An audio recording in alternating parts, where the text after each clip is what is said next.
If you like this video, please give it a thumbs up, comment, and subscribe to my YouTube channel, as well as follow me and subscribe to me on all my other social media platforms.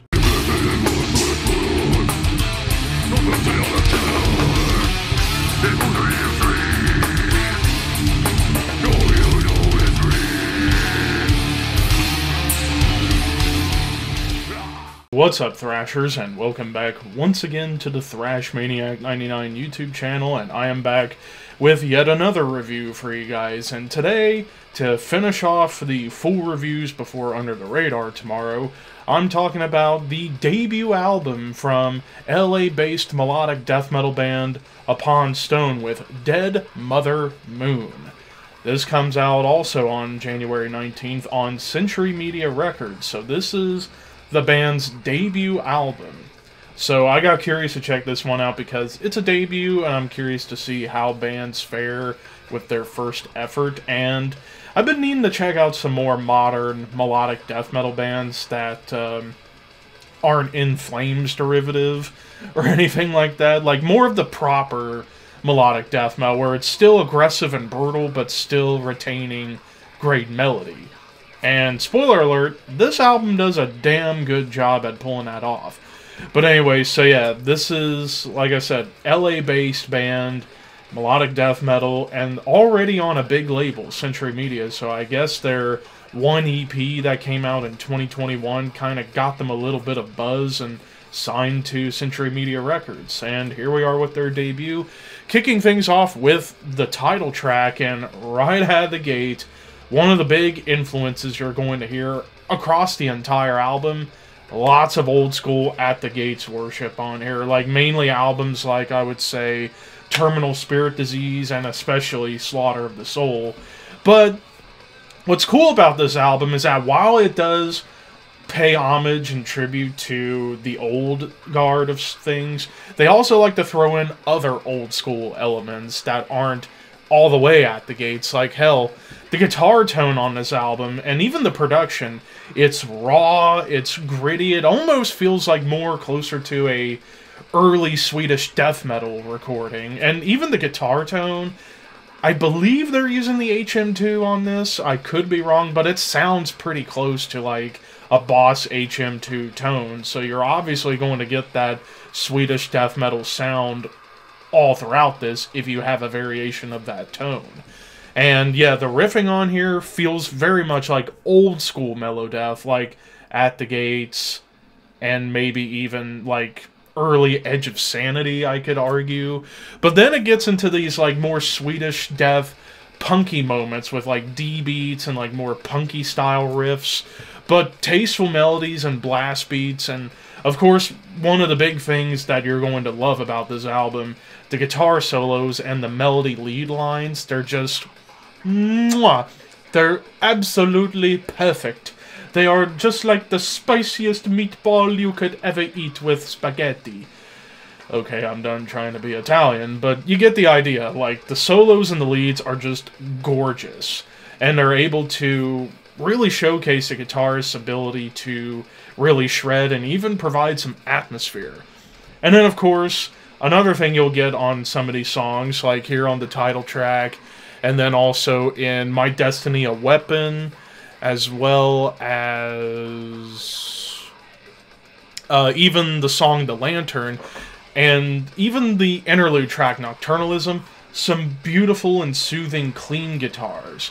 Nocturnalism, which is the shortest track of the album, it's like almost a minute and a half, and it's an interlude, but it's a beautiful interlude with the clean guitars and classical guitars. Like, the classical guitar work that does pop up from time to time, even especially on the song Dusk Sang Fairest, just beautiful. Like, these guitarists have chops and know how to play. Now, Onyx Through the Heart, this song kind of brings in a little bit of like a little bit of like a black metal start. Like, you get these more like black metal blasts and black metal tremolo melodies, which was pretty cool, before it just goes into these more punky beats. Even that like bolt thrower double time stomp pops in.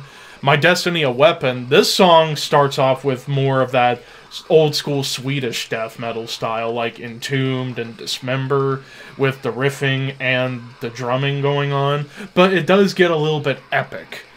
And then even a notable bass line comes up through here too, because the bass, not that prevalent in the mix, I will admit. It's like the guitars, the drums, and the vocals are really out in front. The bass is kind of in the background, except for one part on My Destiny a Weapon. Dusk Sang Fairest, more of like a, starts off with this like epic triplet chug, almost feels like At the Gates meets Amon Amarth, you could argue, but then it turns almost like doomy and bluesy, like it's got a lot of swing going on with some dissonant melodies, and this is the one track on the album where there's any trace of dissonance whatsoever.